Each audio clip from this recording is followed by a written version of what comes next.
Hello guys, thanks for watching again. This is the final fifth part. I'm sure you've all been waiting for this final part to come out because it's been such a long process, all these couple of weeks, editing, all this lot. So at least the fifth part is here and the final part.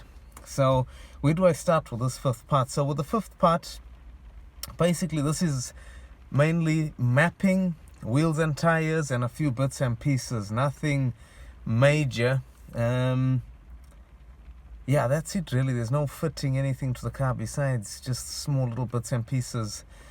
So yeah, the main thing I did in this fifth part is in between the fourth and fifth part there'll be another video that I'll have to add after this fifth part, because I done the car audio in between that. I've still not finished the car audio, but because I did the car audio in between that, I'll just show that later. I don't want to confuse this whole part by part process.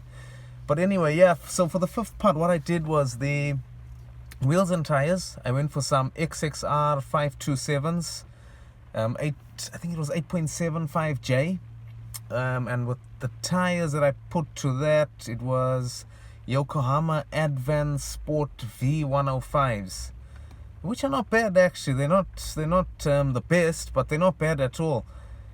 They did wear out quicker than I thought they would, but when you've got front wheels, with 300 ponies in them, then you got to expect that anyway. So, but otherwise they're quite good tires anyway, and I've just kept that set up. It's been nice, balanced, everything with the suspension, tires, everything. So I've kept that. The next thing I also done, just before I took it mapping, was I added a little splitter, Leon Cupra R splitter. It's more the aesthetics of the car, with the whole wheels and tires thing. I thought I may as well just put a few more bits and pieces to make it look nice. So I done a Leon Cupra R front splitter on it, and as well as that I did some undercarriage covers. So under these MK4 Golf GTIs, or this platform, some of them come with the covers. Now the covers are actually in between the wheel arches and the engine. So yeah, some cars come without them. You probably maybe have bought your car and they're there, or they're probably not there. So I just bought the whole set online, which consists of two side parts and an under tray.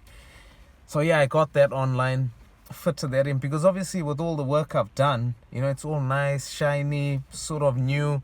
I didn't want, once they start gritting the roads with all this salt, it just, it gets everywhere.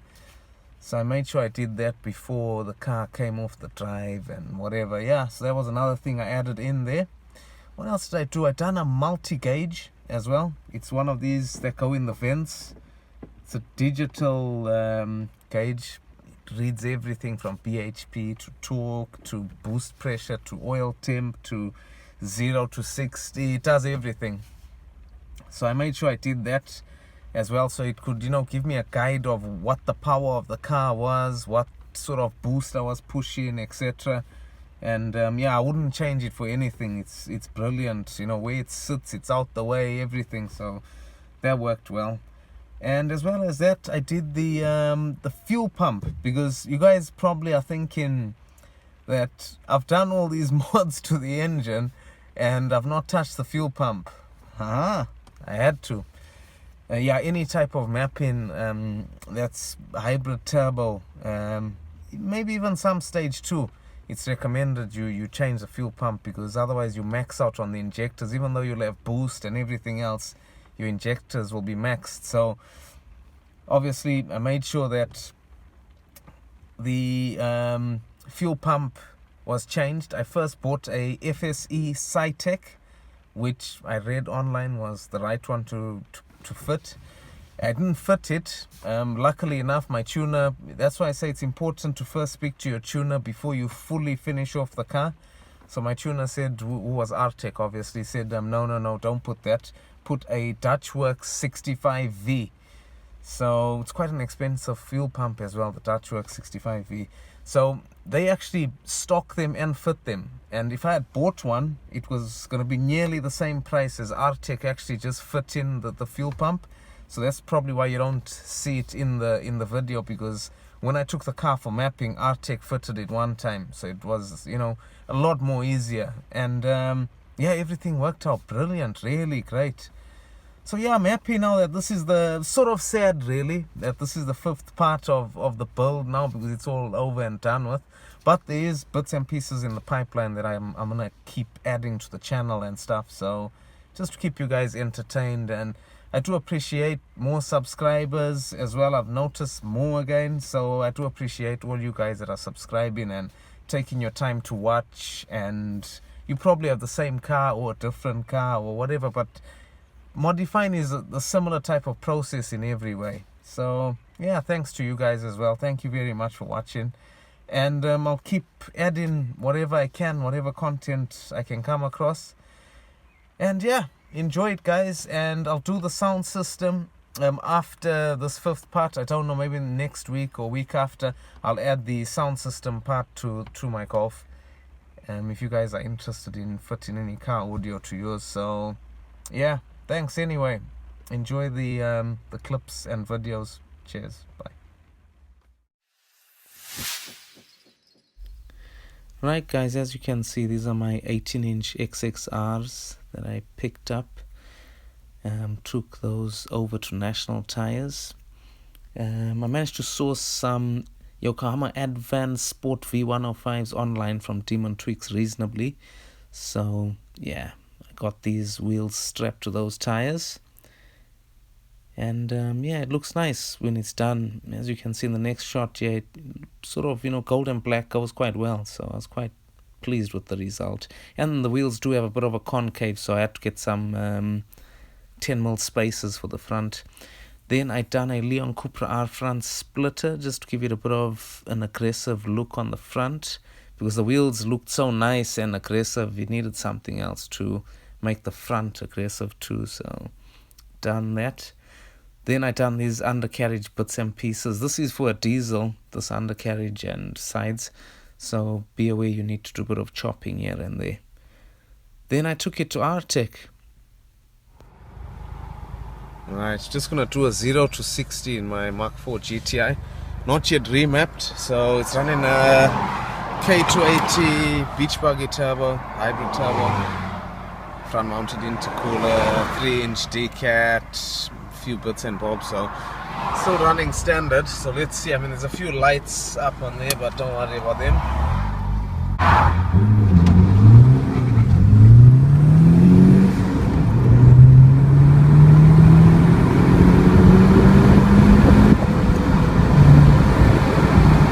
Guys, so on the day I took it to Artec, I'd done a few 0 to 60 runs and a full power gauge of just to see where the car was at, and it managed 231 bhp and 198 foot-pounds of torque. That's on my onboard monitor, and I managed the best time of a 6.9 second run, because I done it 3 times to sort of get the best time.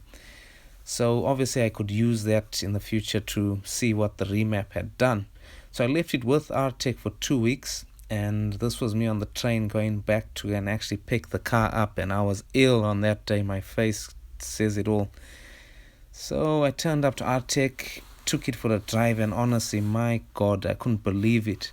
The car just felt so good, powerful, torquey. And yeah, I was just so happy, man. Couldn't believe the work they do there. They're so good. And yeah, this was their feed that they put on their Facebook about the car. So it achieved 293.9 in the end. So I drove back home and I done another 0 to 60 on the day.